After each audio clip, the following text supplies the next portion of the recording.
بسم اللہ الرحمن الرحیم۔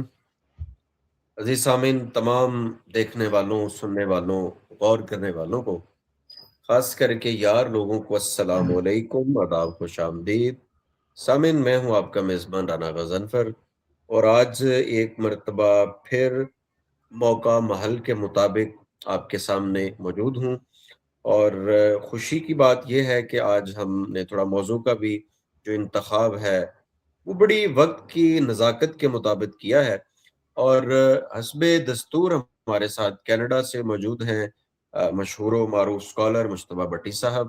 اور مجتبیٰ بٹی صاحب کی یہ خاصیت ہے کہ آپ جہاں پہ ایک تقابل ادیان کی جو ہے وہ سینس رکھتے ہیں، کمپیریٹیو اسٹڈی کے حوالے سے، تاریخ کے حوالے سے، اور پھر جو ہمارے فروعی مسائل ہیں اس میں بھی بٹی صاحب کی ایک ایکسپرٹی حاصل ہے۔ سامعین، آپ کو اس بات کا پتہ ہوگا کہ چونکہ آج 6 محرم ہے اور ایام عاشورہ کی آمد ہے، تو اسی لحاظ سے آج ہم نے موضوع کا انتخاب کیا ہے مجتبیٰ بٹی صاحب کے پلیٹ فارم استدلال سے یہ جو ہماری ایک علمی اور فکری ایک کڑی ہے، یہ ہم آپ کے سامنے لے کر آئے ہیں۔ تو کربلا کی اسباب اور صحیح جو ایک تاریخی اس کا پس منظر ہے اس پہ بات ہوگی۔ بٹی صاحب السلام علیکم، خوش آمدید۔ وعلیکم السلام ورحمۃ اللہ وبرکاتہ۔ بٹی صاحب کیسے مزاج ہیں آپ؟ خیریت سے؟ اللہ کا بہت کرم ہے حضور۔ بٹی صاحب موضوع میں نے بتا دیا۔ شروع میں اگر میں تمہید کے طور پر پوچھوں، ہمارے ہاں بٹی صاحب کربلا کے لفظ کو لے کر، چونکہ جب کربلا کا لفظ آتا ہے نا وہ پورا ایک ہمارے سامنے بیک گراؤنڈ کھل جاتا ہے۔ اس کو لوگ مظلومیت کی طرف بھی لے کے جاتے ہیں، معصومیت کی طرف بھی لے کے جاتے ہیں، اس کو روحانیت کے ساتھ بھی جوڑا جاتا ہے، اس کو ظالم اور مظلوم کے اس آپ کہہ لیں کہ ایک مرحلے کے ساتھ بھی جوڑا جاتا ہے۔ بٹ صاحب شروع میں تمہید کے طور پہ اگر میں آپ سے پوچھوں، چونکہ آپ کا جو تجربہ ہے، یقیناً تجربے کا کوئی توڑ نہیں ہوتا، آپ کربلا کو کس زاویے سے دیکھتے ہیں؟ اعوذ باللہ من الشیطان الرجیم، بسم اللہ الرحمن الرحیم۔ رانا صاحب، جو آپ نے چاروں پانچوں باتیں کی ہیں کہ کربلا کا نام آتا ہے تو ہمیں اس کی مظلومیت کا، ظلم کا اور اس کے روحانیت کے یہ ساری باتیں آپ کی بالکل بجا ہیں۔ ٹھیک ہے۔ اور یہ آپ کو نام سنتے ہی کربلا کے یہی سارے خیالات ذہن میں آ جاتے ہیں، کیونکہ جب بھی ہم پیدا ہوتے ہیں بچپن سے ہی یہ ساری باتیں سنتے بھی آتے ہیں اور دیکھتے بھی آئے ہیں۔ بالکل۔ لیکن جو فلسفہ شہادت امام حسین ہے نا، جی، وہ آپ اس کو سٹینڈ الون واقعے کے طور پہ نہیں دیکھ سکتے۔ وجہ اگر ٹھیک ہے۔ سٹینڈ الون آپ اس کو دیکھیں گے نا تو پھر یہی باتیں ہوں گی جو داستان کی ہیں۔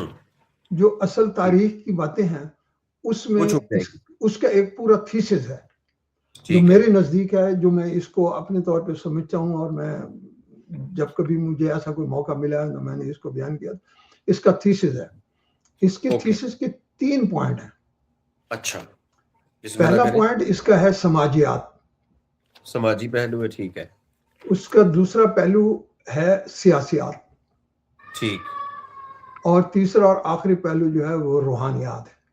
روحانی، ٹھیک ہے۔ اب ہم ان تینوں پہلوؤں کو جب ڈسکس کریں گے نا تو آپ کو ایک میں پوری ترتیب کے ساتھ لے کے چلوں گا تاکہ بات جو ہے نا وہ واضح بھی ہوتی جائے، اور اس دوران اگر آپ کے کوئی سوالات بھی ہیں اور تو وہ بھی آپ کر سکتے ہیں۔ لیکن یہ ہے کہ اس میں بہت ساری فروعی باتیں ہیں جو میں اپنے طور پر بتاتا چلوں گا یا ایڈریس کرتا چلوں گا، جو عوام کی ذہن میں خدشات بھی ہیں اور ہم لوگوں کے ذاکرین کی باتیں بھی سنتے رہتے ہیں۔ تو وہ ساری ہیں، کوشش کروں گا جتنے اس وقت میں اس کو بات بیان کر سکا۔ تو چونکہ میرے تھیسس کا پہلا جو پوائنٹ ہے نا وہ ہے سماجیات۔ ٹھیک ہے۔ اب سماجیات میں یہ ہے کہ ہمیں یہ دیکھنا ہوگا کہ اس وقت مکہ کے حالات کیا تھے اور کہاں سے یہ سماجی طور پہ شروع ہوتا ہے کام۔ عام طور پہ یہ ویسے تو ہم شروع کر دیتے تو ظہور اسلام سے ہی سارا سلسلہ کر دیتے ہیں، لیکن اس کی جڑیں ظہور اسلام سے پہلے کی ہیں۔ ٹھیک ہے۔ میں آپ کو بتاتا چلوں کہ مکہ میں جو قریش قبائل تھے نا، ان میں ایک بہت مدبر شخص پیدا ہوا ہے جن کا نام تھا عبد مناف. عبد مناف بالکل تھا. ٹھیک ہے. ایگزیکٹلی. ان کے 2 بیٹے تھے، اچھا. اور ان کے 4 بیٹے تھے عبد مناف کے. 3 ایک بیوی سے تھے. جو بڑے تھے ان کا نام تھا عمرو، دوسرے کا نام تھا عبد شمس، اور تیسرے کا نام تھا مطلب. اچھا. یہ تینوں ایک ہی ماں سے تھے. اور چوتھا جو ان کا بیٹا تھا ان کا نام تھا نوفل. اچھا. ان کی والدہ دوسری تھی، باپ تو ایک ہی. والدہ دوسری. 4 بھائی تھے. اب ان میں عمرو بڑے تھے. نام اگر ریپیٹ کر دیجیے گا دوبارہ. عمرو جی، عبد شمس اور مطلب ایک والدہ سے، اور نوفل دوسری ان کی جو والدہ تھی ان کی والدہ مختلف تھی ان سے. ٹھیک ہے. عمرو جو تھے نا وہ ایک تبن ان کے اندر سخاوت تھی، خدمت گزاری. ظاہر سخی ہوگا تو وہ خدمت گزار ہوگا، لوگوں سے میل ملاپ. اور اس سخی کے اندر پھر ایک اپنا ایک ٹرائٹ ہوتا ہے کہ وہ جو ہے نا وہ اس کے اندر تھوڑی روحانیت بھی ہوتی ہے. جی. یہ عمرو کا یہ مزاج تھا. ٹھیک. جو عبد شمس تھے، چونکہ عبد مناف جو ہے نا قریش قبیلے میں وہاں پہ وہ سردار تھے اپنے قبیلے کے، تو عبد شمس کا جو مزاج تھا وہ سرداری کی طرف، سفارتکاری کی طرف، ٹھیک ہے نا جی، اور تجارت کی وہ ذہن میں تھا. وہ باپ کے ساتھ زیادہ اٹیچ تھے. ٹھیک. تو باپ بڑے مدبر تھے. انہوں نے پہلی دفعہ یہ کیا تھا کہ یہ خیموں میں رہتے تھے پہلے، جو قبائل تھے یہ سارے قریش کے. تو اس نے خانہ کعبہ کے ارد گرد لوگوں کو کہا کہ یہاں اپنے مکان تعمیر کر کے رہو. اس وقت کے جو مکان ہوتے تھے تو وہ آبادی وہاں مکہ کے ارد گرد وہ بھی بنانی شروع کی عبد مناف نے. عمرو تھے وہ زائرین جو آتے تھے ان کی خدمت میں لگے ہوئے تھے. ان کو پانی پلاتے تھے، کھانا کھلاتے تھے، ٹھیک ہے نا جی، ان کے ساتھ آؤ بھگت ان کی کرتے تھے. تو وہ اسی مزاج میں چلے گیا. ٹھیک. وہ عمرو جو تھے وہ ایک دفعہ کسی یہ تجارت کے قافلے بھی بھیجتے تھے وہیں سے قریش سے. وہ اپنے تجارت کے قافلوں کے سلسلے میں گئے تو یثرب میں جب ان کا پڑاؤ رہا کچھ وقت کے لیے، وہاں انہوں نے شادی کر لی. یثرب میں عمرو نے. ٹھیک. ابھی آپ دیکھیں گے نا یہ آگے چل کے کیسے آتے جو نام مشہور ہوتے ہیں کیسے ہوئے. صحیح ہے. عمرو نے شادی وہاں پہ جب کری تو ان کے وہاں پہ ایک بچہ ہوا. اچھا. تو یہ قافلے کے سلسلے ادھر ہی جاتے، آگے شام تک جاتے تھے نا قافلے ان کے. ٹھیک ہے. تو واپسی پہ ان کا انتقال ہو گیا. ٹھیک ہے. قافلے کے لوگوں نے جب مکہ آئے تو انہوں نے آگے بتایا کہ ہاشم نے اس نے شادی کر لی تھی عمرو نے وہاں پر. تو وہاں اس کا ایک بیٹا تھا، اس کا نام شیبہ رکھا تھا. شیبہ جو یثرب میں پیدا ہوا ان کا بیٹا، اس کا نام شیبہ تھا. صحیح ہے. اچھا، تو اب یہ عمرو کا یہاں پہ جو ہے نا کام ختم ہوا. اب عمرو جب کرتے تھے نا، اب میں ایک چیز بڑی غور طلب ہے. وہ قحط کا ایک زمانہ آیا جب مکہ میں زائرین آئے ہوئے تھے. تو انہوں نے ایک ترکیب کی کہ کھانے کو اس طرح سے کم ہے تو پھیلا کے کھلاؤں تاکہ یہ پورا ہو جائے. انہوں نے کیا کیا، جو ہم روٹی بناتے ہیں وہ خبز کہتے ہیں جہاں میں، تو انہوں نے اس روٹی کو نا چورا چورا کر کے نا شوربہ سے میں بھگو دیا، وہ سرید سی بن گئی اور وہ کھلا دیا. اب یہ جو چورا چورا کرنا ہے نا، اس کو عربی میں کہتے ہیں حشم. اچھا. اب انہوں نے وہاں پہ دیکھا، انہوں نے کہا یہ چورا چورا کرنا، وہ چورا کے حشم کی وجہ سے وہ بن گیا ہاشم. اچھا. ٹھیک. ان کا لقب پڑ گیا ہاشم. ٹھیک ہو گیا. تو اب وہ جو ان سے چلے گی نا آگے نسل، وہ بنو ہاشم کا رہے گی. یعنی عمرو سے جو نسل آگے چلی ہے وہ بنی ہاشم، وہ بنی ہاشم ہے. کیونکہ اب ان کا لقب، وہ اپنے لقب کی وجہ سے مشہور ہو گیا. ان کا نام جو صرف تاریخ میں رہ گیا، عام پبلک کو معلوم نہیں. بالکل ٹھیک ہے. ٹھیک ہے. بچا. یہ کچھ عرصہ رہا سلسلہ ان کا یہاں پہ. تو وہ ہاشم کے بعد اب مطلب جو ہے نا ان کے تیسرے جو بھائی تھے وہ حاجیوں کا پھر خیال کے رکھتے تھے. اچھا مطلب کچھ عرصہ جب گزرا ان کے قافلے آتے جاتے تھے یثرب میں سے واپس آتے تو وہ آ کے مطلب کو بتاتے کہ تمہارا جو بھتیجا ہے وہ تو بہت ہی قابل ہوا ہے, اس کی تو باتیں لوگ بڑی سناتے ہیں اور کرتے ہیں کہ اتنی عقل مندی کی باتیں کرتا ہے وہ. مطلب ہے کہ وہ جیسے کہتے ہیں نا ہونہار بروا کی چکنے چکنے پاک, تو اس طرح کی وہ باتیں جو ہے نا وہ آ کے جب مطلب کو بتاتے, اور مطلب نے کہا کہ بھی مجھے بھی ایک بندے کی ضرورت ہے تو کیوں نہ میں اس کو جا کے لے کے آؤں. اچھا تو یہ یثرب گئے, یثرب میں جا کے اس کی والدہ کو ملے, ان کو بتایا کہ میں اس کا چچا ہوں, اب مجھے اس کی ضرورت ہے. وہ مکہ ایک بڑا مرکزی مقام ہے اور جو اس بچے کی جو صلاحیتیں ہیں وہ وہاں پہ نکھریں گی. ایک چھوٹی سی ابھی جگہ میں آپ اس کی صلاحیتیں نہیں تو بڑی باصلاحیت ہے. تو وہ اس کی والدہ راضی ہو گئی اس شرط پہ کہ بھی لیکن مجھے آپ بچے کو ملوانے کے لیے لے آیا کرو گے. تو اس نے کہا ٹھیک ہے میں لے آیا کروں گا. یہ بھٹی صاحب اسی شیبہ بچے کی بات ہو رہی ہے؟ ہاں شیبہ بچے کی بات ہو رہی ہے. ابھی آپ دیکھیں گے نا ابھی شیبہ کا, تو وہ بچے کو لائے.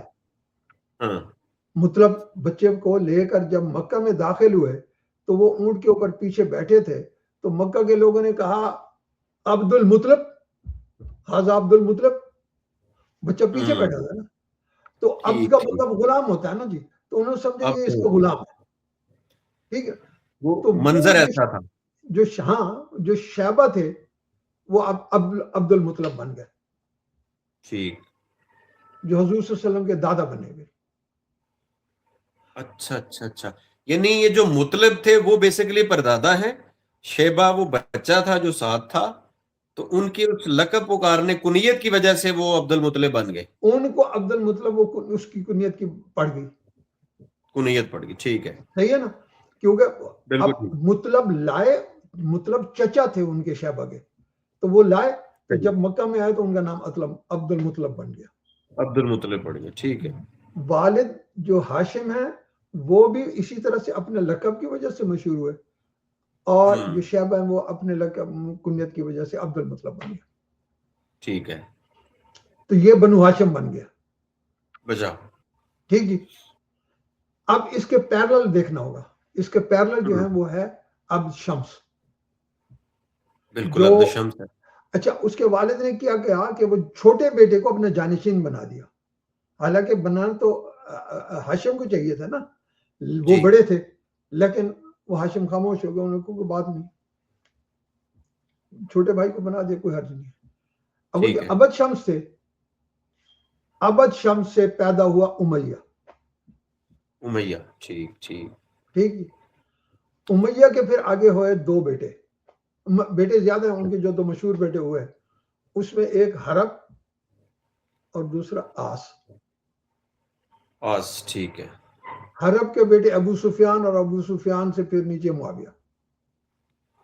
ٹھیک جی.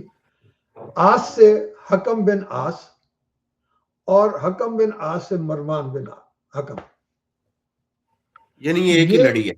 یہ ایک لڑی ہے, لیکن میں نے آپ کو اس لیے دکھایا کہ یہ جو اب آگے ہم نے ساری کہانی بیان کرنی ہے نا, وہ اب اسی اموی خاندان میں آ گئی ہے, آئے گی آگے چل گئی. بھٹی صاحب یہ تو نزاکتیں تاریخ ہمیں بہت پیچھے لے کے جا رہی ہے کہ یہ معاملہ تو کہیں اور. اسی لیے میں نے آپ کو یہ ساری جو ڈگ کر کے بات بتائی ہے کہ اس کی ساری جڑیں اب آپ یہاں سے لے کر چلیں گے تو آپ کو ساری باتیں کلیئر ہو جائیں گی. یعنی اس کے بغیر تو کربلا کو سمجھنا بھٹی صاحب مشکل کام ہے. پھر اسی لیے ہے نا میں نے آپ کو کہا یہ سٹینڈ الون نہیں ہے نا, یہ آپ کسی جگہ سے اٹھیں اور وہاں سے واقعہ شروع کر دیں. یہ جس کو سمجھ ہوگی پھر وہ کہیں سے بھی شروع کر سکتا ہے بات. بالکل ٹھیک, بہت خوبصورت. اب امیہ ایک ابو سفیان اور امیہ یہ چل گئے, اور ادھر سے اسی آس سے, اور یہ امیہ کی اولاد ہے حکم بن آس. اب آگے چلیں گے تو تھوڑا سا میں آپ اور آگے بتاتا ہوں. یہ ہو گیا سلسلہ ان دونوں خاندانوں میں آپس میں بہت اچھا, جو ایک خاندانی رقابت ہوتی ہے, یہ ایک مطلب ہے کہ آپ سمجھے کہ ہر جگہ پہ ہوتی ہے. یہ تو ایک بہت بڑی حقیقت ہے بیٹی صاحب, ہر جگہ پہ ہوتی ہے. ہر جگہ ہے، جو خاندان میں اب چھوٹی موٹی چپ کلیشیں ہوتی ہیں، لیکن جی یہ ہے کہ وہ ہوتی ہیں وقتی طور پہ. بالکل. اب ہوا کیا کہ جب عبد المطلب کے بعد یہ آگے چلے تو بنو ہاشم میں رسول صلی اللہ علیہ وسلم پیدا ہو گئے. جی بچا بالکل صحیح ہے. نبوت آ گئی، ظہور اسلام ہوا. ٹھیک. اب جو خاندان کی جو برابری ہے نا وہ اوپر آ گئی. اب بنو ہاشم یہاں پہ ہے. بنو ہاشم اوپر آ گئے. ہاں اب بنو ہاشم بوجہ نبوت کئی درجے اوپر ہو گئے. اب وہ جو صحیح. خاندان کے اندر ایک حسد کی بات ہوتی ہے وہ فطری سی بات تھی وہاں پہ بالکل ٹھیک. کہ بھی یہ تو بہت زیادہ چڑھے گئے. حالانکہ وہ ہاشم بہت مشہور بھی تھے حجاج کی وجہ سے، کی خدمت کی وجہ سے. یہ ایک اور مستضاد اس کے اوپر یہ بھی ہو گیا. ٹھیک ہے.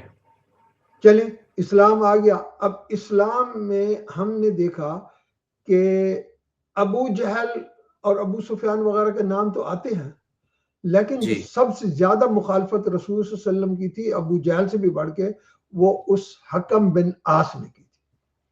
حکم بن عاص کی. ٹھیک. بٹ صاحب اس کی کوئی وجہ بھی ہے خاص؟ کیا وجہ تھی؟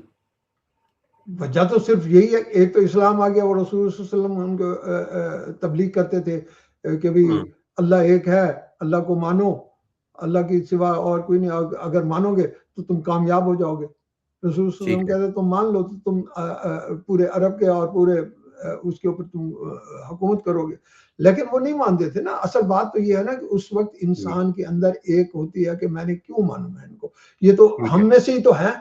اس وقت دیکھیں رسول صلی اللہ علیہ وسلم کو جب کسی اور نے مانا تو ان کے لیے ایک بہت عقیدت کی بات تھی، لیکن وہ رسول صلی اللہ علیہ وسلم چونکہ خود ان کے اپنے اس میں سے تھے نا تو وہ دیکھتے تھے وہ آل آف سڈن یہ کیا ہو گیا.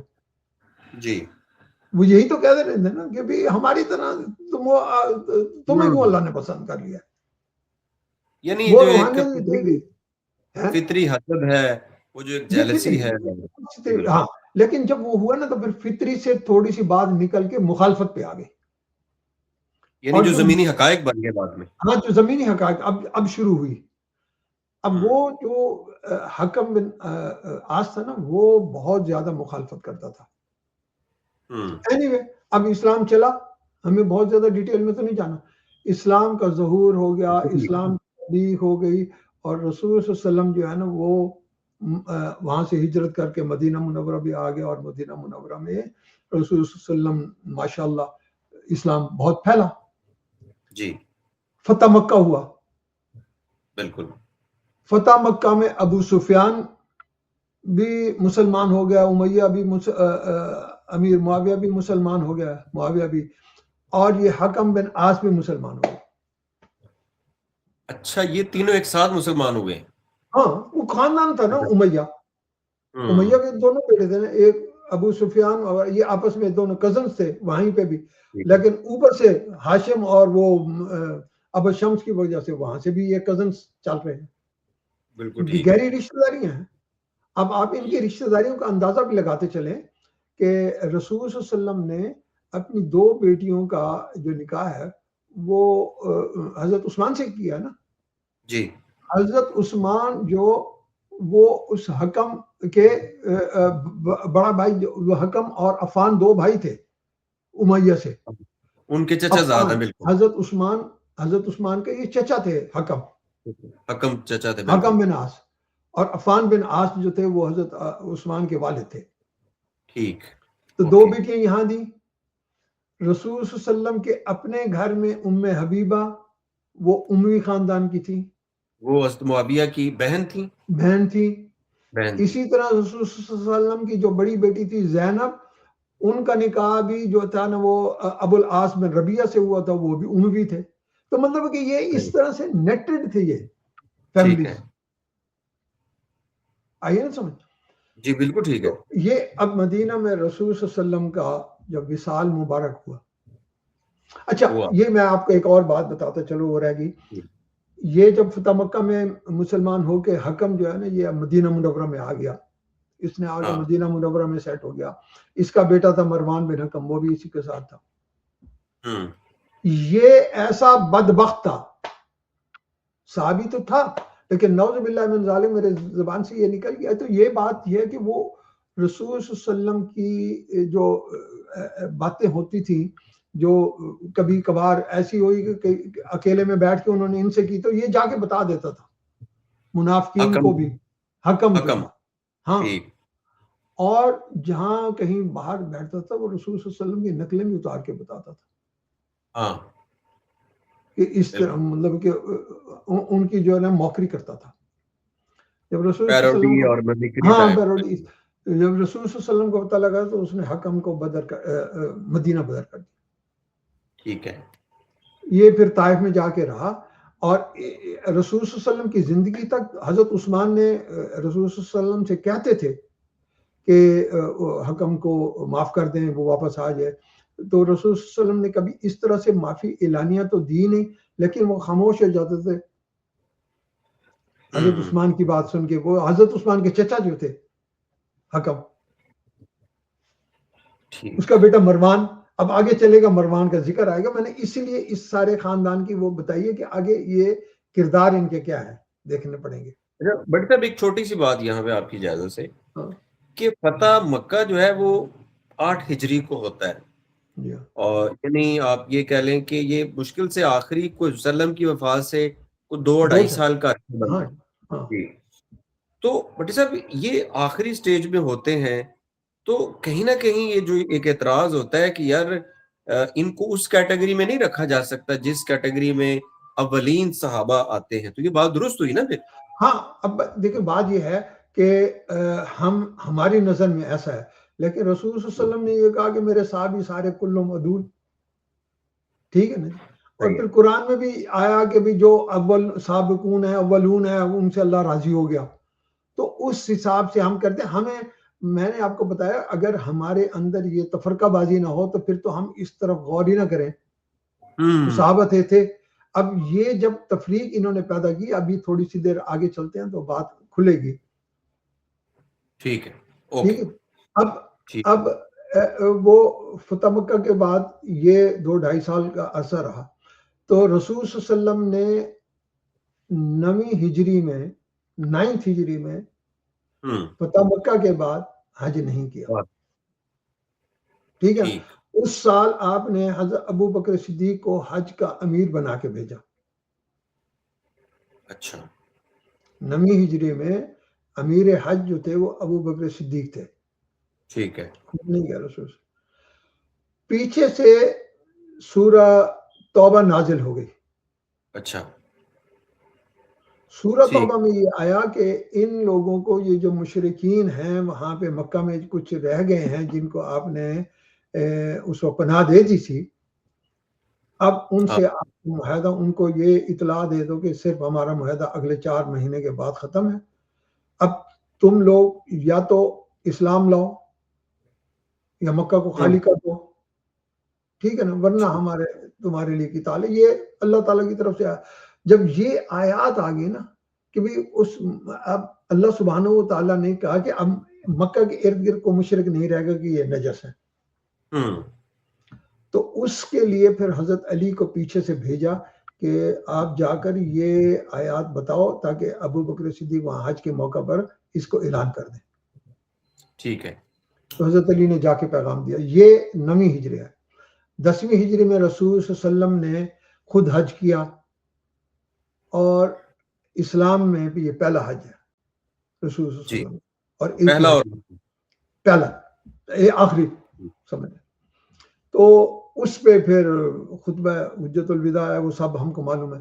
تو وہاں پہ وہ آیت نازل ہوگی الیوم اکملت لکم دینکم واتممت علیکم نعمتی ورضیت لکم الاسلام دینا.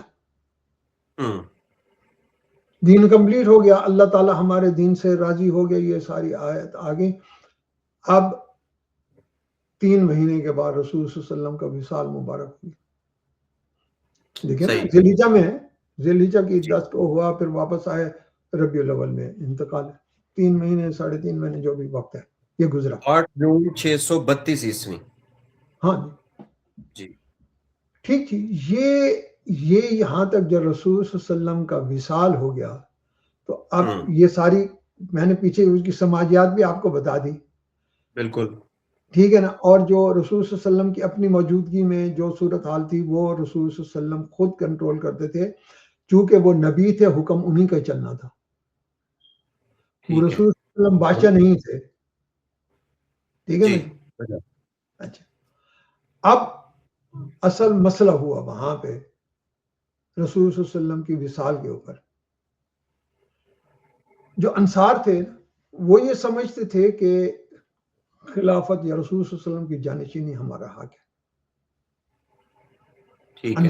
انصار مدینہ انہوں نے آپس میں بیٹھ کے سقیفہ کہتے ہیں چھتی ہوئی جگہ کو، سقف سے ہے نا سقیفہ. تو ان کا ایک جگہ بنی ہوئی تھی جہاں پہ وہ بیٹھ کے اپنی بات چیت کرتے تھے. وہ بنو سعادہ جو ہے قبیلہ ہے، گھرانہ ہے جس کے اندر وہ تھا، جس محلے میں یہ بات کر رہے ہیں. اور سائدہ میرا خیال وہ قبیلہ تھا بٹی صاحب. ہاں جی ہاں، یہ میرا خیال خزرج کی کچھ برانچ تھی. وہ ہاں انہی کی برانچ جی. مدینہ میں ہے نا یہ سارا کچھ، یہ مدینہ میں ہو رہا ہے. وہاں پر جو ان کو بیٹھ کے آپس میں انہوں نے کہا، اور خزرج بڑا قبیلہ تھا اوس سے. جی بالکل. ٹھیک جی. ان کے جو اس وقت سردار تھے وہ تھے سعد بن عبادہ، حضرت سعد بن عبادہ. دو سعد ہیں نا ان میں، ایک سعد بن معاذ تھے جو بنو قریظہ میں جن کا وہ جو لیڈ کر رہے تھے، اور ایک سعد بن عبادہ. ٹھیک ہے. اب ان کا آپس میں یہ خیال تھا کہ سعد بن عبادہ جو ہے نا وہ اب جانشین بنیں گے رسول صلی اللہ علیہ وسلم کے، یا انہی کو خلیفہ ہونا چاہیے. چونکہ بڑے یہ جلیل وہ القدر آپس میں انصار کر رہے تھے ہیں جی. یہ انصار نے آپس میں بیٹھ کے آپس میں میٹنگ کر رہے تھے. وہ رسول حضرت ابو بکر صدیق اور وہ عمر جو تھے نا وہ وہیں پہ تھے رسول صلی اللہ علیہ وسلم کے وہاں پہ جہاں پہ رسول صلی اللہ علیہ وسلم کا جسد مبارک پڑا ہوا تھا. تو ایک مجھے اب صحابی کا نام نہیں یاد آ رہا کہ کا نام تھا، انہوں نے آ کے باہر سے، ان کو معلوم تھا کہ وہاں پہ ہیں، تو انہوں نے آ کے باہر سے آواز دی، عمر باہر آؤ، بات کرنی ہے. باہر آئے. انہوں نے کہا کہ یہ تو وہاں پہ یہ مجلس چل رہی ہے سقیفہ میں. صحیح. انہوں نے جب حضرت عمر نے بات سنی تو انہوں نے ابو بکر صدیق کو اندر سے بلا لیا کہ آؤ، یہ تو وہاں پہ معاملہ گڑبڑ ہے.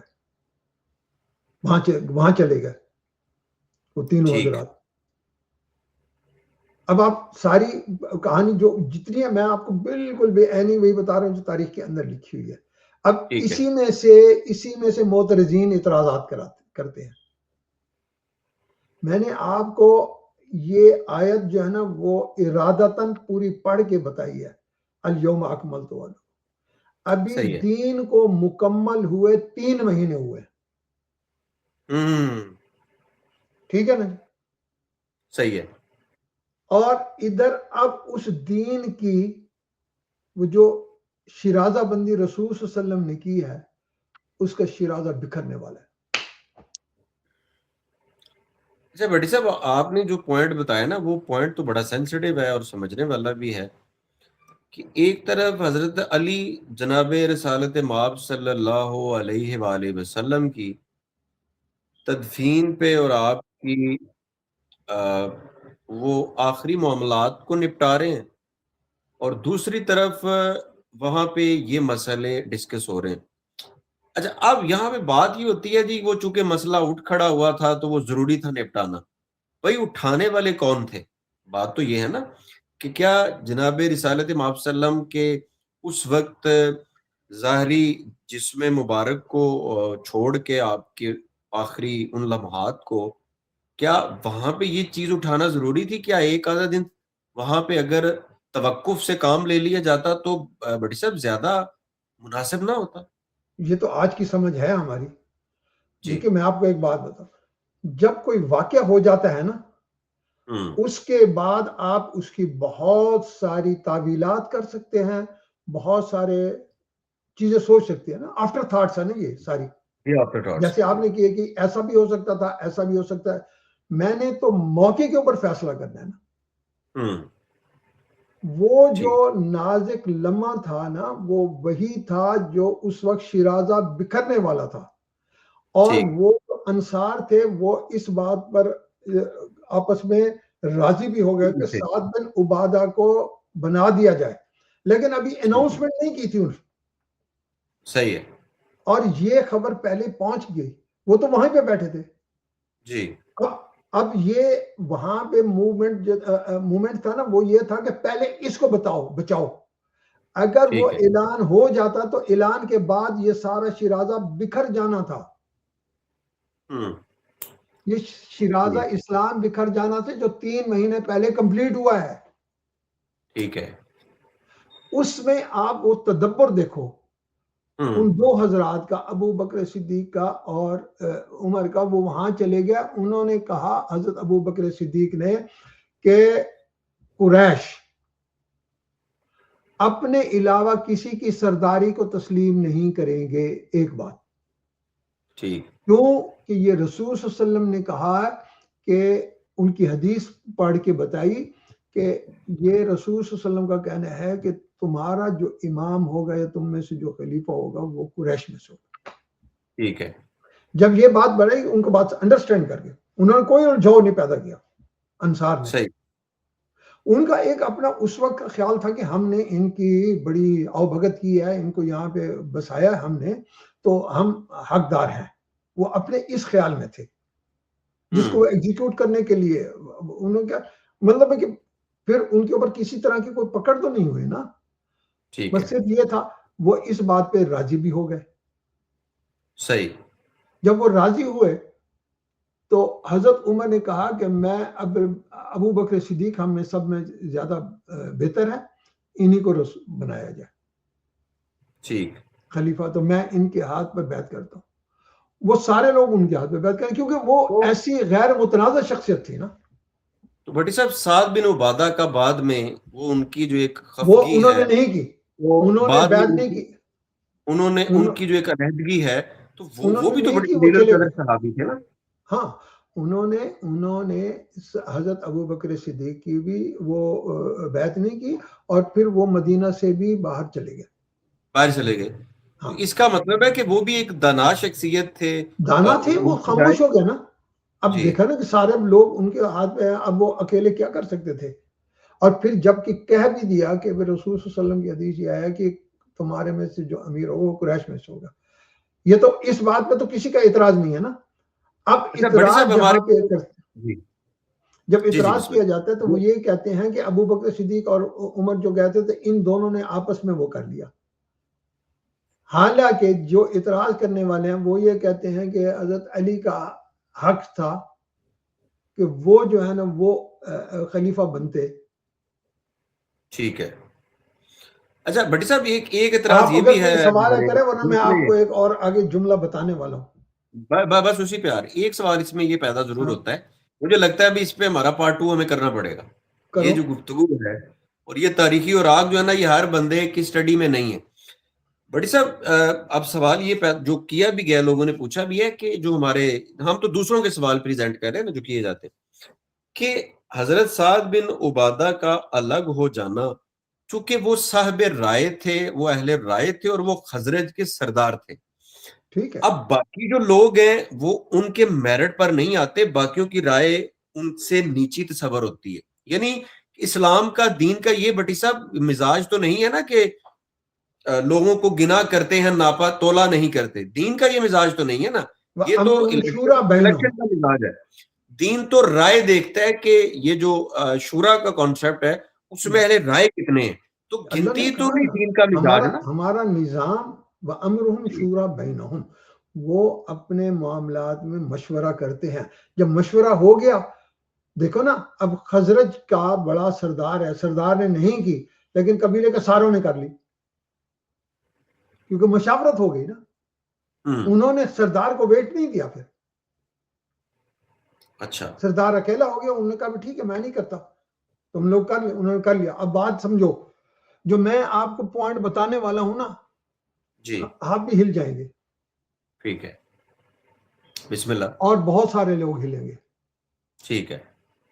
دیکھیں اگر بالفرض محال اس دن حضرت علی کو خلیفہ بنا دیا جاتا. اچھا میں پھر کہہ رہا ہوں، بڑی غور سے سنیے. اس دن اگر حضرت علی کو خلیفہ بنا دیا جاتا تو آج دین اسلام نہ ہوتا، دین ہاشم ہوتا. اچھا، دین ہاشم ہوتا. بٹ صاحب اس کو تھوڑا سا اگر الیبوریٹ کر دیں. قبائلیت چل پڑتی نا. اچھا، بنو ہاشم میں ہی رسول صلی اللہ علیہ وسلم تھے نا.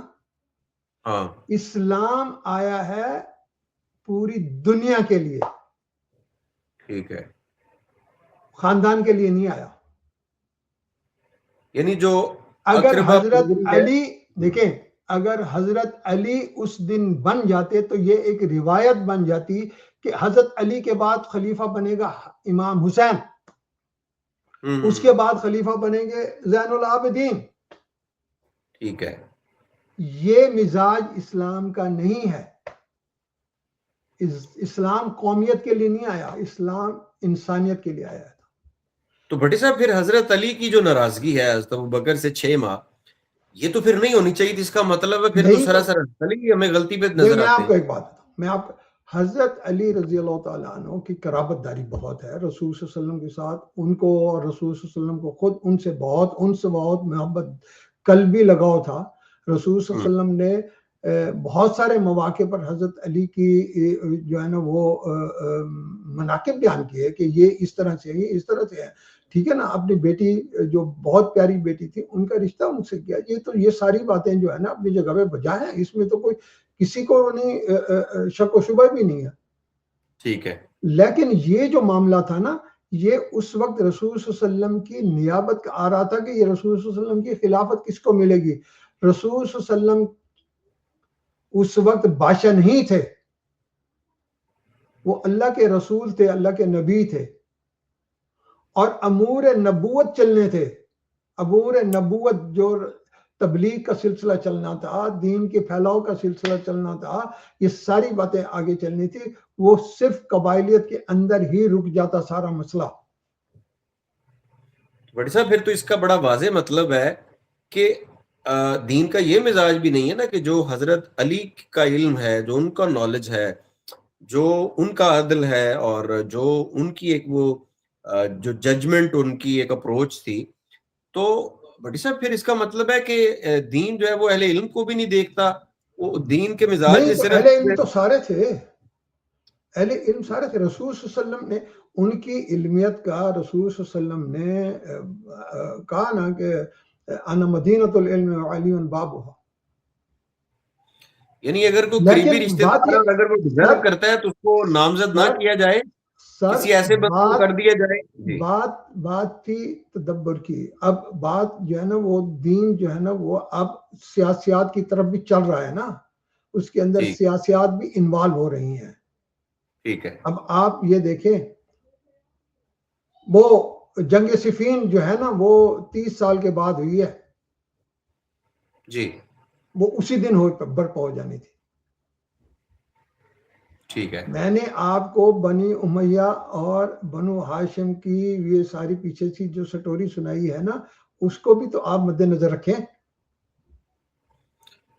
ٹھیک ہے. اور حضرت علی رضی اللہ تعالیٰ عنہ نے 6 مہینے کے بعد کیا، اور پھر اس میں انہوں نے اپنے جواز بھی پیش کیا، اور انہوں نے یہ بات کہی بھی صحیح، اس کو ہم اپنا حق سمجھتے تھے.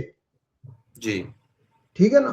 لیکن جب وہ بات ریئلائز کر لی انہوں نے، تو پھر انہوں نے کہا کہ ہاں ٹھیک ہے، نہیں ابو بکر صدیق جو ہے نا وہ بہتر ہے. اور ان کی پھر اس کے بعد حضرت عمر کی حضرت عثمان کے ساتھ بیعت کی، اس کے بعد خود خلیفہ بنے. یہ باتیں اب تاریخ میں ہر بچے کو پتہ ہیں، اس میں بہت زیادہ ہاں میں نے کہا معترضین جو ہے نا وہ اعتراض کرتے رہے. لیکن میں نے جو آپ کو پوائنٹ بتایا نا وہ یہ ہے کہ دین کی تکمیل کے 3 مہینے کے بعد اس کی شیرازہ جو ہے نا بکھرنے ہیں کا یہ سبب جو ہے نا من جانب اللہ ہی رہا ہے. اور رسول صلی اللہ علیہ وسلم یہ بھی فرما گئے تھے کہ یہ میرے بعد 30 سال تک جو ہے نا وہ رہے گی یہ خلافت، اور وہ عین خلافت راشدہ. وہ ٹھیک ہے بٹ صاحب اگلے پوائنٹ پہ آپ شروع کریں. ہاں تو یہ رہا. پھر اسی طرح سے یہ سلسلہ چلا. عمر فاروق بنے, اس کے بعد عثمان غنی بنے. اب جب عثمان غنی آئے تو اب دیکھیں پہلے نہ بنو ہاشم میں سے کوئی تھا, بڑا قبیلہ نہیں تھا, چھوٹا قبیلہ تو سب نے ایکسیپٹ کر لیا. ابو بکر صدیق بنو تیم میں سے تھے, حضرت فاروق بنو عدی میں سے تھے, تو چھوٹے چھوٹے قبائل تھے, قریش کے قبائل تھے. اب بڑے قبیلے میں آ گیا کام حضرت عثمان کے دور میں. حضرت عثمان اب آیا بنو امیہ میں. اب بنو امیہ میں جب یہ آیا ہے تو پہلے 6 سال جو ہے نا ان کے بہت اچھے چلے ہیں, کیونکہ وہ پیچھے سے ایک انتظامی صورت بڑی سٹرونگ چل رہی تھی. ٹھیک ہے.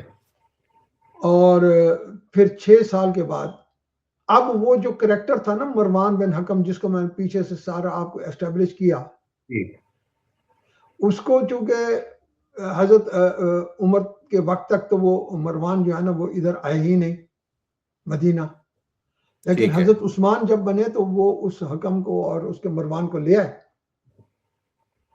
اس پہ اعتراض ہوئے کہ بھی آپ نے رسول صلی اللہ علیہ وسلم نے ان کو مدینہ بدر کیا ہوا تو آپ کیوں لائے؟ تو انہوں نے رسول صلی اللہ علیہ وسلم نے کہا میں نے رسول صلی اللہ علیہ وسلم سے بات کر لی تھی. تو پھر اس کے اوپر زیادہ پھر الجھاؤ نہیں ہوا. اب وہ جو مروان بن حکم تھا وہ بنا حضرت عثمان کا پرائیویٹ سیکرٹری, گورنر. اچھا بیٹے صاحب گورنر یہاں بعد پہ میں بنا, گورنر بعد میں وہ سیکرٹری تھا حضرت عثمان کا. ایک نقطہ یہ پیدا ہوتا ہے کہ چلے واپس آنے کا وسلم نے منع کیا تھا, اور حضرت عمر فاروق کو یہ بات کیوں نہیں پتا چلی, حضرت ابوبکر صدیق کو یہ بات نہیں کیوں نہیں انہوں نے پتا نہیں چلی؟ کیا نا, رسول صلی اللہ علیہ وسلم کے وقت میں بھی وہ کہتے رہے تھے. جی ان تو کے حضرت وقت میں بھی عثمان نے ان کو جب اپنے دور میں وہ لائے, اپنے دور میں واپس لے آئے, انٹری کی اجازت دی, پھر گورنر بھی بنا دیا. اور یہ گورنر بنانا ہے, یعنی اگر رسالت مآب صلی اللہ علیہ وسلم کا زمانہ ہوتا تو وہ کبھی بھی ان کو الاؤ نہ کرتے. یہ لوگ اس طرح کی انہوں نے تو سیٹوں پہ بدر بیٹھے. کیا ہوا تھا نا. اب دیکھیں نا, ہوتا نہ ہوتا یہ تو نہیں کرنا, رسول صلی اللہ علیہ وسلم نے تو بدر کیا ہوا تھا نا. بالکل. اب یہ تو بات ہے. اب ایک دو چیزیں ہیں نا, ایک تو وہ خلیفہ وقت اس وقت بن گئے, اور دوسرا یہ تھا کہ اب اس کی دوسری لڑی تھی نا حکم کے بعد. میرا خیال میں حکم کو بھی شاید لائے ہوں گے, لیکن یہ اب وہ دوسرا اس کا بیٹا تھا, تو انہوں نے کہا کہ اس کی وجہ سے میں اس کو لے آؤں. ان کا اپنا اجتہاد تھا, اور وہ اپنے آپ کو جسٹیفائی بھی کرتے تھے لوگوں کے سامنے. جن لوگوں نے اعتراض کی بات کی تو انہوں نے اپنے آپ کو جسٹیفائی کیا کہ میں نے رسول صلی اللہ علیہ وسلم نے بات بھی کی تھی, رسول صلی اللہ علیہ وسلم نے خاموشی اختیار رکھی ہے اس کے اوپر. تو بات یہ ہے کہ وہ پھر عثمان ان کو لے آئے اور پھر آگے نتائج چل پڑے. اب ان کے اندر دماغ کے اندر جتنی بھی کارستانیاں تھی نا ان کی پھیلائی ہوئی. ٹھیک. انہوں نے ہی جب اس نے خط لکھ دیا تھا بلوائیوں کو, ٹھیک ہے, ابھی ہمارے یہ اہل تشیع حضرات کہتے ہیں کہ حضرت علی جو ہے نا وہ ان کے ساتھ کسی کے خلیفہ کے ساتھ نہیں رہے, یہ نہیں, یہ ساری باتیں غلط باتیں کرتے ہیں. ٹھیک ہے, سب مبالغہ آ رہی ہیں. حضرت علی, حضرت ابو بکر کے وقت میں, حضرت عثمان کے وقت میں تو وہ قاضی القضات رہے ہیں. صحیح. اور حضرت عمر جب مصر کے دورے پر گئے ہیں یا اس تو پیچھے حضرت علی کو اپنا نائب مقرر کر کے گئے تھے. جی بالکل. یہ کیا باتیں کرتے ہیں, مطلب کہ ایسی ایسی باتیں گھڑ لی ہیں نا. اصل میں آپ کو ایک اور ٹائم لائن بھی بتاتا چلوں جو قابل غور ہے. آپ دیکھیں, ایک ہم دیکھتے ہیں کہ چلے رسول صلی اللہ علیہ وسلم کے مکہ کا ٹائم بھی لے لیں, اور 11 ہجری تک, رسول صلی اللہ علیہ وسلم کی 11ویں ہجری میں وصال مبارک ہوا. جی. آپ کو اس سارے پیریڈ میں نے جو پیچھے دیکھا کوئی شیعہ ملا؟ وہ تو کہتے ہیں شیعان علی تو شروع سے تھے. آپ کو ملا ہے کوئی تاریخ میں یہاں اب تک بتائیں؟ نہیں, ابھی تک نہیں. اچھا, اسی طرح سے پھر اگلے 2 سال میں لے لیں, 11 ہجری سے آپ لگا لیں جب تک کہ حضرت عثمان رہے 35 ہجری تک, یہ 24 سال ہے. کوئی شیعہ مل رہا ہے آپ کو؟ کوئی تحریک، کوئی نام تاریخ میں آیا ہو؟ ٹھیک ہے، کچھ صحابہ تھے، بڑے صحابہ تھے، جیسے ابو ذر غفاری تھے، سلمان فارسی تھے، ٹھیک ہے نا، اس طرح کے 2-4 اور بڑے بڑے صحابہ تھے، وہ حضرت علی کے اس حق میں تھے خلافت، لیکن وہ محدود چند تھے، وہ شیعان نہیں تھے، انہوں نے کوئی گروپ نہیں بنایا ہوا تھا. صحیح ہے. میں نے اب آپ کو یہاں تک بتایا. اب شیعان علی کب پیدا ہوئے، یہ بات دیکھنے والی ہے. اچھا بھٹی صاحب، یہ شیعان علی جو ایک ٹرم کے طور آپ بول رہے ہیں، جو واقعی حقیقت میں شیعان علی جو آج کے شیعہ اپنے آپ کو کہتے ہیں؟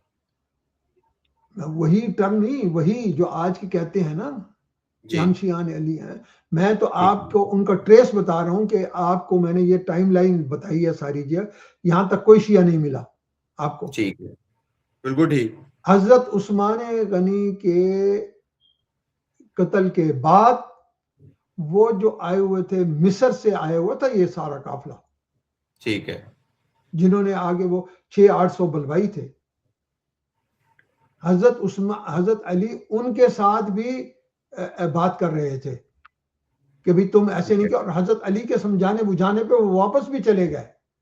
وہ واپس جا رہے تھے، ان کو راستے میں ایک کوئی بندہ مل گیا، اس کی انہوں نے تلاشی لی، تو وہ ایک ایلچی تھا جو جا رہا تھا حضرت عثمان کی طرف سے، جس کے پاس سے ایک خط برآمد ہوا، اور وہ خط جو ہے نا اس میں یہ لکھا ہوا تھا، یہ بلوائی جب مصر میں واپس آئے اس گورنر کو کہ ان ساروں کو وہاں سے قتل کر دو.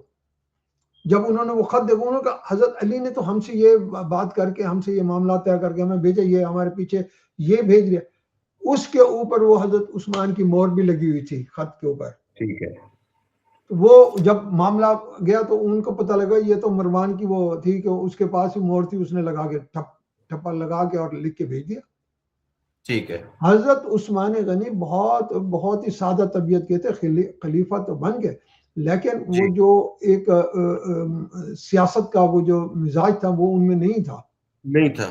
اور اس میں ان کے بہت سارے لوگ جو کہتے ہیں وہ اقربا پروری ہوئی ہے، یہ وہ بہت سارے مطلب ہے کہ ان پہ الزامات جو ہے نا وہ دھرے گئے، جس کی وجہ سے یہ ہوا. اب وہ جو جتنے آئے تھے نا، اب جو اصل قصہ شروع ہونا ہے وہ یہاں سے شروع ہونا ہے. وہ جو بلوائی آئے تھے جنہوں نے قتل کیا، حضرت علی ان سارے معاملہ میں خلیفہ بننا ہی نہیں چاہتے. صحیح.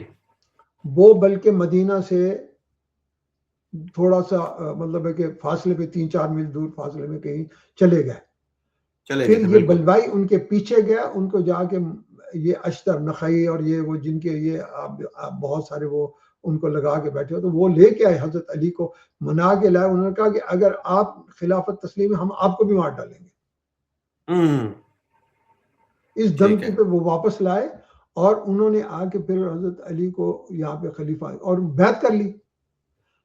مدینہ میں والوں نے بھی بیعت کر لی ساری. حضرت علی پہ بیعت پہ تو کسی کو اعتراض نہیں تھا، انہوں نے بیعت کر لی. اب حضرت علی رضی اللہ تعالیٰ عنہ جب آئے، اب انہوں کے جو پہلے آرڈر تھے، انہوں نے کہا تھا اچھا امیر معاویہ شام میں ہے، اور جو عثمانی اور خلفاء گورنرز لگے ہوئے ان ساروں کو ہٹا دو. ٹھیک ہے. کیونکہ وہ اختیار رکھتے تھے نا. جیسے ہمارے یہاں بھی آج کل کی جتنی بھی پالیٹکس ہے اس میں بھی ایسا ہے، جو بھی صدر آتا ہے وہ اپنا اسٹاف لے آتا ہے نا. ٹھیک ہے نا. اس وقت حضرت علی کو یہ عبداللہ بن عباس نے اور عبداللہ بن عمر نے، عبداللہ بن زبیر، انہوں نے مشورہ دیا کہ معاویہ سے پہلے بیعت لو اپنی. اچھا. ہٹاؤ نہیں، پہلے بیعت لو. جب وہ بیعت کر لے اس کے بعد ہٹاؤ. ٹھیک ہے. لیکن حضرت علی رضی اللہ تعالیٰ اپنے اصول میں، اپنے اجتہاد میں بہت پکے تھے. وہ عدل و انصاف کی بات وہ کہتے نہیں.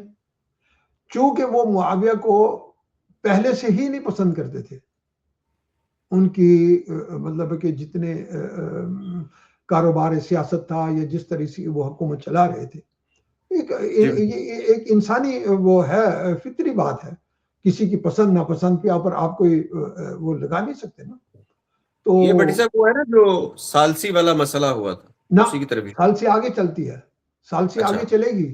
میں اب عثمان جب امیر معاویہ کو ہٹایا نا حضرت علی نے, وہاں سے انہوں نے اپنا جو بھیجا گورنر کے بھی تم جا کے ان سے چارج لے لو, انہوں نے شام کی سرحد پہ اس کو روک دیا کہ نہیں, یہ نہیں کہا کہ میں نے بیعت نہیں کرنی, کہا ابھی روک کے رکھو. 2-3 دن کے بعد انہوں نے کہا کہ نہیں, ہم تو عثمان کے قصاص کا بدلہ لیں, قصاص چاہتے ہیں. میں اموی ہوں, وہ بھی اموی تھے, میں ان کا جو ہے نا وہ حق رکھتا ہوں ان کے قصاص کا. اب جتنے بھی قاتلین عثمان ہیں جو بلوائی تھے وہ حضرت علی کے ارد گرد جمع تھے. حضرت علی رضی اللہ تعالیٰ عنہ کو تو پتا تھا, کیونکہ پہلے ہی سے وہ جانتے تھے کہ انہوں نے تو ان کی آپس میں پہلے مفاہمت کرائی تھی.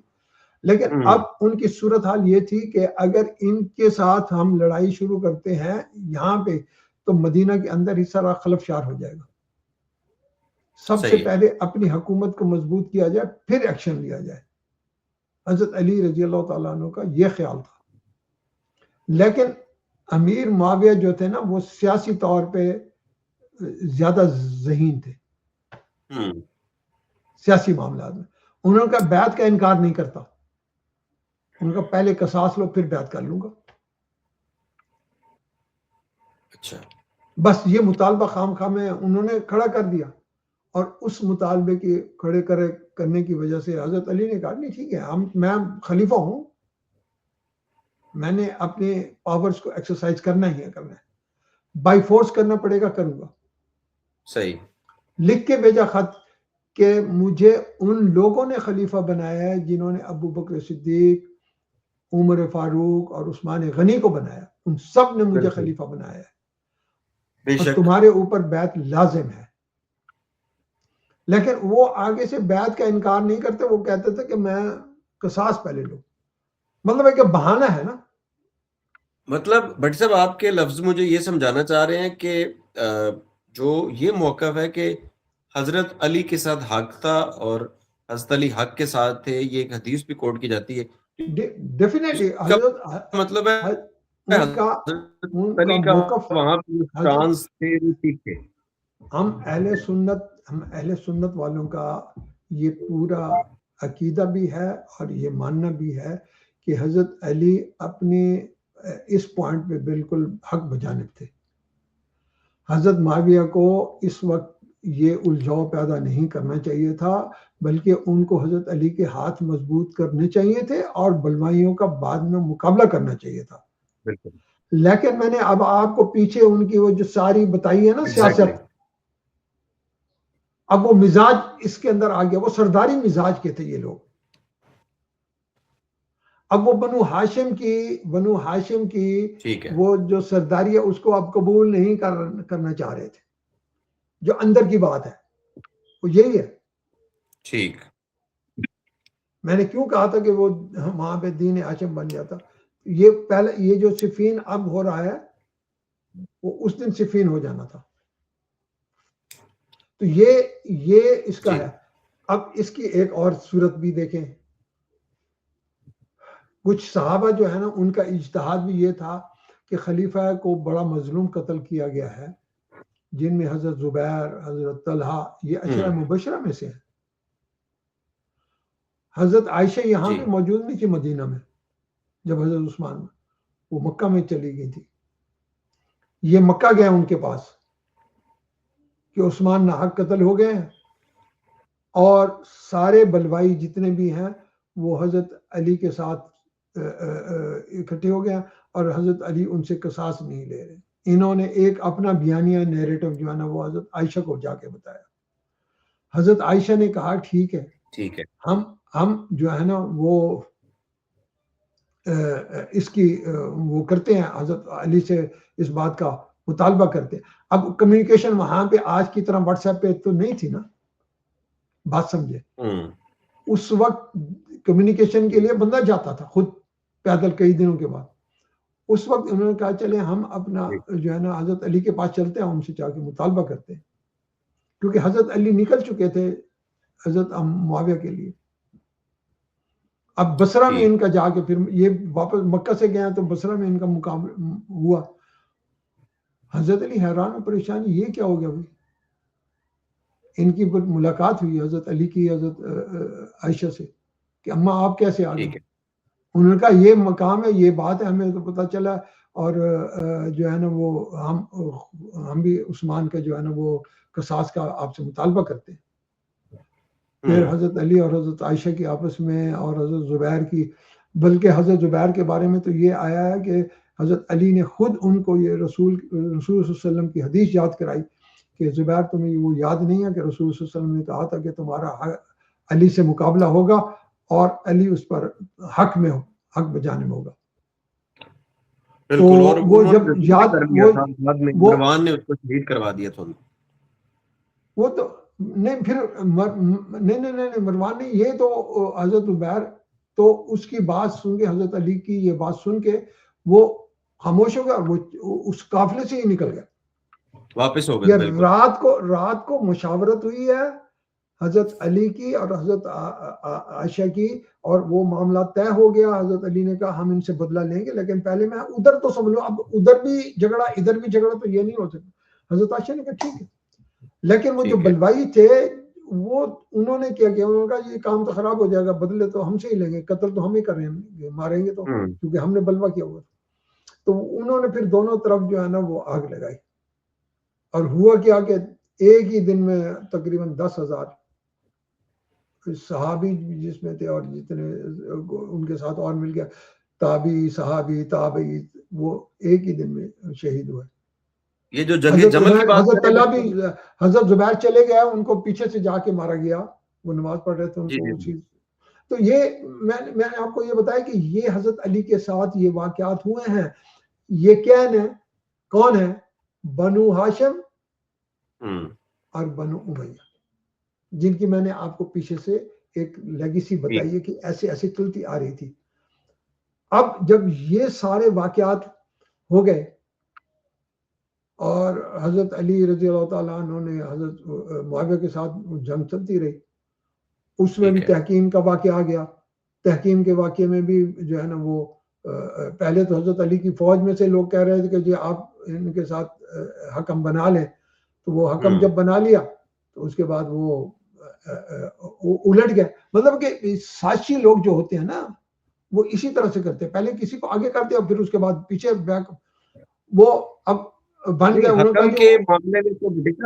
حکم کے معاملے میں تو حضرت ابو موسیٰ اشعری جو تھے وہ تو حضرت علی کی طرف سے جب کھڑے بنانا چاہتے تھے ان کو، دوسری طرف سے جب حضرت عمر بن العاص کھڑے ہوئے تو وہاں تو اس کو مس یوز کیا گیا نا۔ حضرت علی نے جب کہہ دیا ٹھیک ہے اچھا دونوں دستبردار ہوتے ہیں تو چلو میں کہتا ہوں میں دستبردار ہوا، ادھر سے انہوں نے لگا دیا جی آپ کو دستبردار ہو گئے۔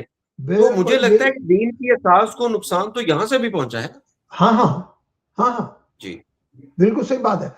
حضرت ابو موسیٰ اشعری حضرت علی کے بارے میں نقاد تھے وہ، لیکن اس معاملے میں وہ نقاد نہیں رہے۔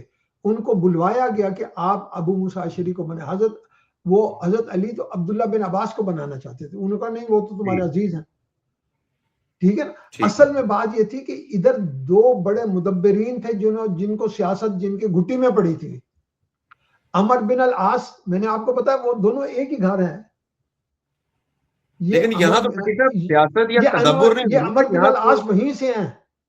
یہاں تو وہ ایک طرح سے آپ کہہ لیں کہ پلی لی گئی اور مس یوز کیا گیا نا، یہاں تو تدبر نہیں تھا۔ یہ وہ حضرت علی کی سٹیٹمنٹ جب آ میں نے تدبر کی بات ہی نہیں کی، میں نے آپ کو کہا کہ وہ مدبرین سیاست تھے۔ بالکل ایسے ہی صحیح کہہ رہے ہیں۔ ان کو ایک امیر معاویہ نے اپنے پورے دور میں کسی بھی مدبر سیاست کو علیحدہ نہیں بیٹھنے دیا، اپنے حق میں رکھا ہے۔ تبھی انہوں نے یہ 20-22 سال اپنی حکومت کی۔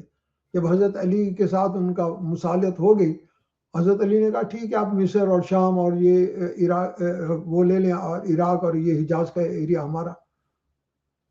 ٹھیک ہو. اور یہ بدبخت خوارجی ہی تھے جنہوں نے حضرت علی کو اور ان تینوں کو انہوں نے مارا.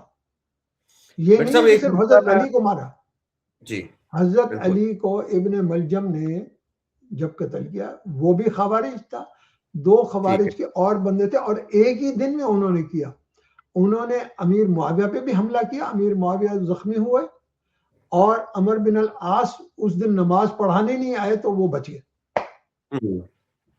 تو یہ ان کا پروگرام تھا, یہ خارجی تھے جنہوں نے یہ سارا کچھ کیا. ایک تو مجھے آپ یہ بتائیے گا, جو کہ ٹائم بھی ہو رہا ہے, کہ اب اگلا جو ہمارا حصہ ہے وہ حضرت علی کی خلافت سے شروع ہوگا یا صلح حسن سے ہم شروع کریں گے؟ نہیں, وہ تو یہ جو صلح حسن ہے نا وہ اسی کی ایک تھوڑی سی پارٹ ہے, وہ بھی 6 مہینے کا پیریڈ ہے, چونکہ رسول صلی اللہ علیہ وسلم کی زندگی سے جو 30 سال کی رسول صلی اللہ علیہ وسلم کی آئی تھی نا, وہ 30 سال پورے ہی ان 6 مہینوں کو ملا کر ہوتے ہیں. ٹھیک ہے, یعنی تو وہ حضرت حسن کا جو پیریڈ ہے وہ بھی اسی طرح سے.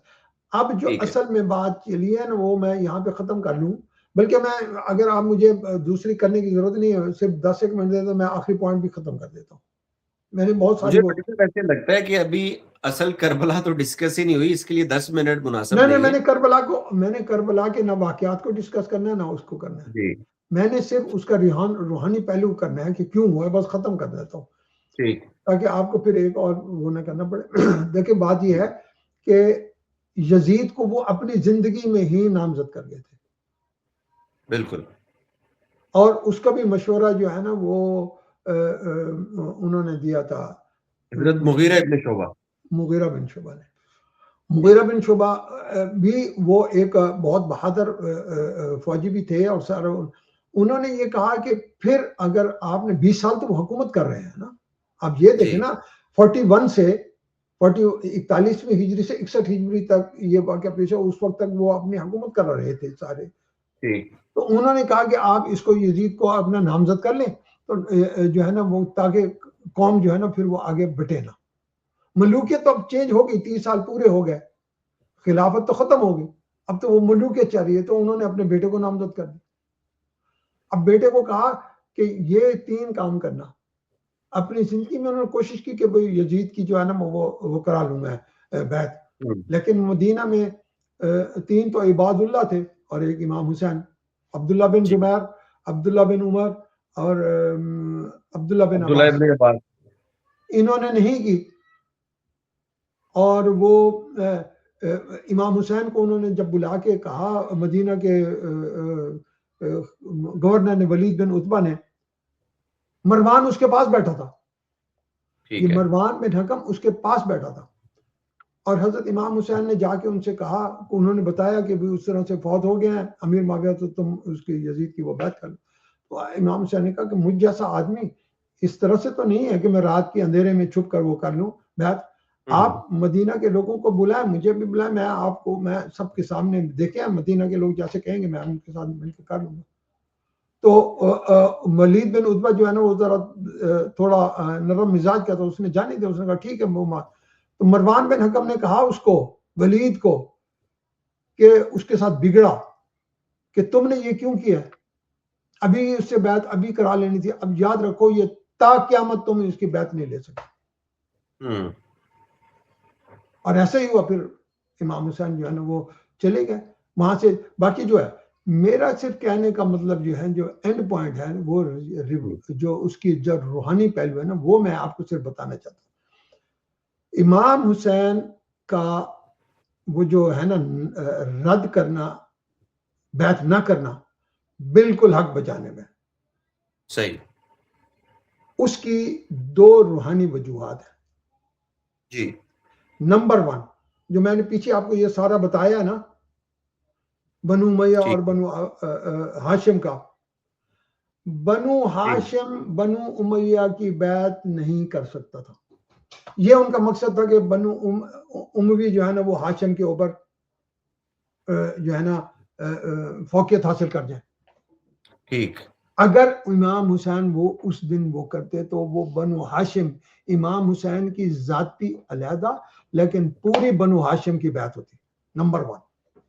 نمبر 2 جو سب سے بات ہے وہ میرے ایک ذہن میں ایک دن آیا تو 2-3 مصرے آپ کی طرح مجھے بھی ذرا وضع ہو گیا.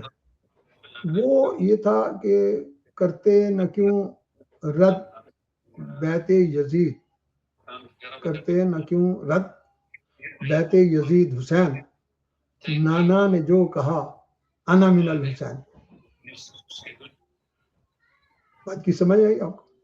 نانا نے جو کہا انا من الحسین، رسول صلی اللہ علیہ وسلم کی حدیث ہے الحسین منی و انا من الحسین. اگر اس دن امام حسین یزید کی بیعت کر جاتے تو وہ بیعت حسین نہیں، وہ بیعت رسول ہوتا. صحیح، بالکل ٹھیک. You understand? اب حسین نے کہا کہ گردن کٹ جائے گی، نانا کا نام جو ہے نا وہ میں نے نیچے نہیں لگنے دینا. بالکل ٹھیک. گردن کٹا دی، سارے خاندان کو اپنے سامنے کٹتے ہوئے دیکھا ہے، لیکن یوں نہیں کہا کہ ہاں ٹھیک ہے میں یزید کی بیعت کرتا ہوں. ملوانے کی بات کرتے رہے کہ مجھ سے ملوا دو، یہ کرو وہ، لیکن یوں نہیں کہا، انہیں کہا ٹھیک ہے میں ان کی بیعت تسلیم کرتا ہوں. یہ نہیں، کیوں کہ یہ بیعت ہی ان کی، وہ اصل میں بیعت جو ہوتی وہ حضور صلی اللہ علیہ وسلم کی طرف سے ہوتی، جو کہ وہ حسین کو گوارا نہیں تھی اور انہوں نے وہ جو ہے نا وہ بیعت نہیں کی.